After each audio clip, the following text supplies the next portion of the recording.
अब अपन बात करते हैं संरूपण समावयवता की।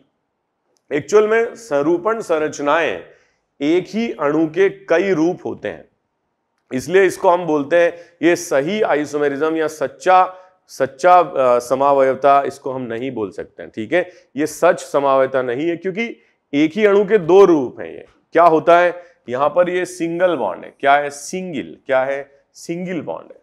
और इस सिंगल बॉन्ड के कारण यहां पर क्या हो सकता है, घूर्णन हो सकता है। क्या हो सकता है, घूर्णन। और इस घूर्णन की वजह से इन परमाणुओं की स्थिति में बदलाव होता है।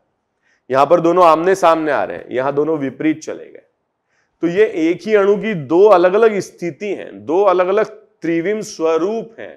तो इसीलिए इन त्रिविम स्वरूपों को स्वरूपित संरचनाएं कहा जाता है। इनको समावयवी कहना गलत होगा, ये स्वरूपित संरचनाएं कहना सही होगा, क्योंकि ये अणु समान है, एक ही अणु के दो रूप हैं। एक्चुअली समावयवता क्या होता है, दो अणु को कहते हैं जो अलग अलग होते हैं, जो भिन्न अणु होते हैं। ठीक है, लेकिन स्वरूपण संरचनाएं वो हैं जो एक ही अणु की दो संरचनाएं। इन संरचनाओं को बनाने के लिए न्यूमैन प्रोजेक्शन का या न्यूमैन संरचना, ठीक है, बनाई जाती है। तो यहां से इसको एक आंख काणी करके देखते हैं। ऐसे पहला परमाणु, उसके पीछे दूसरा परमाणु। ठीक है, तो पहले परमाणु को ऐसे बनाते हैं डॉट, दूसरे परमाणु को बनाते हैं सर्कल। ठीक है, जो कि दिखाई नहीं दे रहा है। तो यहां पर जो पहला परमाणु है उससे जुड़े हुए तीन बॉन्ड्स को ऐसे बनाया जाता है। ठीक है, 120 डिग्री के कोण पर। एक्चुअल में तो ये sp3 संकरित कार्बन है, तो ये जो कोण होगा ये 109.5 डिग्री होगा। लेकिन जब हम दूर से देखेंगे तो ये तीन बॉन्ड्स हमें पंखे की तरह दिखाई देंगे और 120 डिग्री पर प्रोजेक्टेड दिखाई देंगे। ठीक है, इसके पीछे जो परमाणु है उससे जुड़े हुए बॉन्ड्स भी हम इस तरीके से बना सकते हैं। अगर हम इस तरीके की संरचना बनाते हैं तो हम ये पाएंगे कि ये हाइड्रोजन एक बॉन्ड ने पीछे वाले हाइड्रोजन बॉन्ड को ढक लिया है। ठीक है, ग्रसित है ये क्या है, ग्रसित है। और ऐसे में जो इलेक्ट्रॉन युग्म है, जो बॉन्ड पेयर वाले हैं, इलेक्ट्रॉन युग्म, बंधित इलेक्ट्रॉन युग्म हैं, बिल्कुल निकटतम होते हैं और इनमें प्रतिकर्षण सबसे अधिक होता है। ठीक है, रिपल्शन या प्रतिकर्षण मैक्सिमम होता है, अधिकतम होता है। और इस वजह से, क्योंकि इसमें रिपल्शन या प्रतिकर्षण अधिक है, स्थायित्व न्यूनतम होता है इसका। ठीक है, स्थायित्व न्यूनतम होता है, या हम ये बोल सकते हैं ये संरचना है ग्रसित, या इसको इक्लिप्स्ड संरचना भी कहते हैं। और इक्लिप्स्ड संरचना में जो भी इलेक्ट्रॉन युग्म प्रतिकर्षण है वो अधिक है, और इसी प्रतिकर्षण को टॉर्शनल स्ट्रेन भी कहा जाता है, या घूर्णन बाधा भी कहा जाता है। घूर्णन बाधा सबसे अधिक है। ठीक है, जबकि बच्चों ये जब घूम के नीचे चला गया, ठीक है, तो ये जो इसका मैं न्यूमैन जब बनाऊंगा तो कुछ ऐसे बनाऊंगा, ये पहला, ये दूसरा, एक दूसरे को कवर कर लेंगे ये। ठीक है, तो हम इस प्रकार से बना पाएंगे। यहां पर जो HH हैं उनकी स्थिति ये है, पीछे जो है H उनकी स्थिति ये है। ये जो कोण है ये 60 डिग्री का है, और अगर ये 60 डिग्री का कोण है तो इनमें घूर्णन बाधा न्यूनतम होगी। क्यों? क्योंकि ये इलेक्ट्रॉन युग्म एक दूसरे से अधिकतम दूरी पर है। ऐसी संरचना को स्टैगर्ड संरचना कहा जाता है। ठीक है, स्टैगर्ड संरचना कहा जाता है। इसका स्थायित्व अधिकतम होता है। ठीक है, स्थायित्व अधिकतम होता है, और ऐसी संरचना जो होती है इनमें घूर्णन बाधा न्यूनतम होती है। ठीक है, स्थायित्व अधिकतम, इसका स्थायित्व न्यूनतम होता है। एक बार इसको देख लीजिए। ओके बच्चों, सबसे पहले हम बात करते हैं इथेन की। किसकी बात करते हैं? इथेन की। तो इथेन में मान लो ये जो स्ट्रक्चर मैंने लिखा है, इसके लिए दो संरचनाएं ऐसी बन सकती हैं, ठीक है, जिनमें अधिकतम स्थायित्व और न्यूनतम स्थायित्व हो सकता है। जो अधिकतम स्थायित्व वाली है उसमें थीटा 60 डिग्री होगा, थीटा 60 डिग्री। ठीक है, और यहां पर क्या रहेगा, hydrogen hydrogen hydrogen hydrogen hydrogen hydrogen. ठीक है, दोनों तरफ 60 60। इसको क्या बोलेंगे हम, स्टैगर्ड। ठीक है, इसको क्या बोलेंगे हम, स्टैगर्ड। ठीक है, इसको स्टैगर्ड जो है इसको हम आगे और देखते हैं। और अगर हम दोनों हाइड्रोजन एक ही डायरेक्शन में, ठीक है, पैरेलल बना लेते हैं तो थीटा 0 हो जाएगा और इसको क्या बोलेंगे हम, इक्लिप्स्ड। क्या बोलेंगे, इक्लिप्स्ड। ये ग्रसित है, ये क्या है, ग्रसित। ठीक है, और ये क्या है, ये स्टैगर्ड है, ये स्टैगर्ड है। ठीक है, तो स्थायित्व की अगर हम तुलना करें पी की और क्यू की, इसके अलावा जो भी संरचनाएं होती हैं जिसमें थीटा ना तो 0 होता है और ना 60 होता है, इन्हीं के बीच में हो सकता है, और वो संरचनाएं कहलाती हैं स्क्यू संरचनाएं। क्या कहलाती हैं, स्क्यू संरचनाएं कहलाती हैं। ठीक है, तो ये अधिकतम स्थायी होता है, ये क्या होता है, अधिकतम स्थायी, और ये क्या होता है, न्यूनतम स्थायी होता है। ठीक है, क्या होता है, न्यूनतम स्थायी।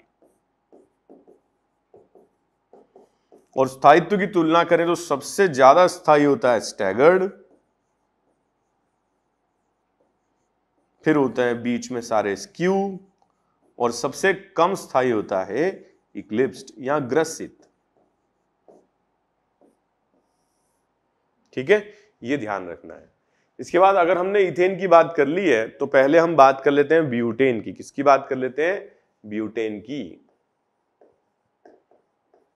ब्यूटेन में बच्चों हम जो स्वरूपण बनाएंगे वो बीच वाले 2 कार्बन के लिए बनाएंगे। ठीक है, बीच वाले 2 कार्बन के लिए बनाएंगे, और जब हम इसके न्यूमेन संरचना बनाते हैं तो इन न्यूमेन संरचनाओं को हम ऐसे बना सकते हैं, पहला कार्बन, अब पहले कार्बन से जुड़ा हुआ है CH3 और 2 हाइड्रोजन। ठीक है, अब हम इसके लिए जब क्या बनाते हैं, थीटा 0 वाली संरचना। ठीक है, अगर हम इसमें थीटा 0 वाली घूर्णन कोण 0 डिग्री वाला बनाते हैं तो हम ऐसा बना सकते हैं कि मिथाइल मिथाइल आमने सामने आ जाएं, या हम ऐसी संरचना भी बना सकते हैं जिसमें हाइड्रोजन के सामने मिथाइल आ जाए, इस तरह से। तो ये 2 संरचनाएं बनाई जा सकती हैं, और इन दोनों संरचनाओं में थीटा 0 है। ये ग्रसित है पूर्ण रूप से, ये आंशिक ग्रसित है क्योंकि मिथाइल मिथाइल आमने सामने नहीं है। इसको बोलते हैं परफेक्टली इक्लिप्स्ड, परफेक्टली इक्लिप्स्ड,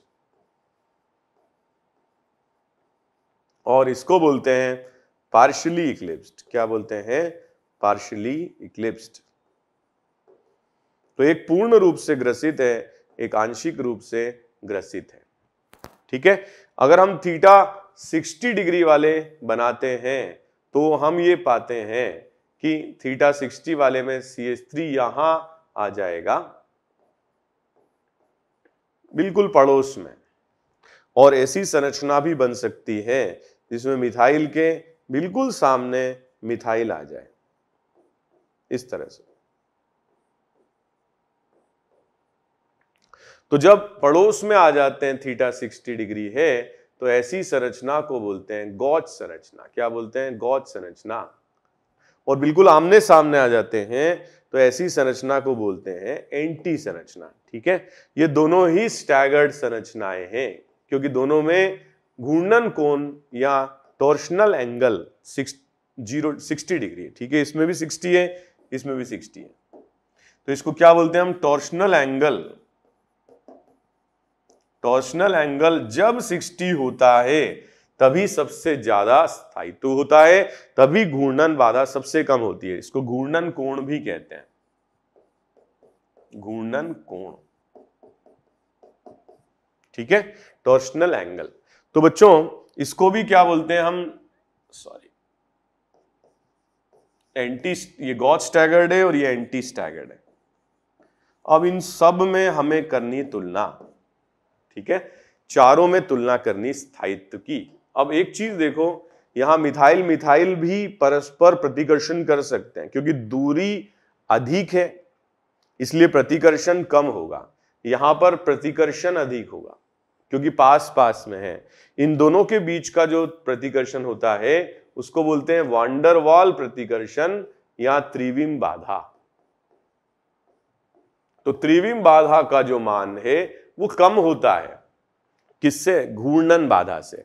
क्योंकि घूर्णन बाधा क्या होगी, देखो घूर्णन बाधा यहां बहुत अधिक है क्योंकि इलेक्ट्रॉन ये एक युग्म है, ये इलेक्ट्रॉन पेयर युग्म है, ये भी है, तो ये आपस में बहुत प्रतिकर्षण करते हैं। लेकिन ये मिथाइल मिथाइल का प्रतिकर्षण उतना अधिक नहीं होता है, इसलिए वान डर वाल बाधा या त्रिविम बाधा का मान कम होता है, ठीक है।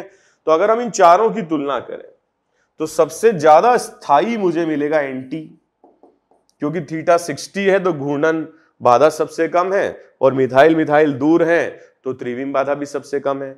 उसके बाद मुझे मिलेगा गॉच, ठीक है। दोनों बाधाओं में से वान डर वाल बाधा तो थोड़ी सी बढ़ गई, लेकिन थीटा 60 है तो घूर्णन बाधा तो सबसे कम है, ठीक है। इसके बाद में दोनों में थीटा 0 है, घूर्णन बाधा सबसे अधिक है, लेकिन मिथाइल मिथाइल कम से कम दूर है, इसलिए आंशिक इक्लिप्स्ड या आंशिक ग्रसित, पार्शियली इक्लिप्स्ड का नंबर आ जाएगा। और सबसे कम स्थायी होगा परफेक्टली इक्लिप्स्ड या पूर्णतः ग्रसित, परफेक्टली इक्लिप्स्ड। नंबर डाल लेते हैं बच्चों। सबसे ज्यादा स्थायी है नंबर 1, इसके बाद ये नंबर 2, ठीक है, इसके बाद इसका स्थायित्व नंबर 3 और फिर इसका स्थायित्व नंबर 4, ठीक है। एक लास्ट क्वेश्चन आज करते हैं, उसके बाद फिर हम आगे देखेंगे इनमें से कौन कौन सरूपण प्रदर्शित कर सकते हैं ये बताना है, ठीक है। कौन कौन सरूपण प्रदर्शित कर सकते हैं, ध्यान से देखो बच्चों।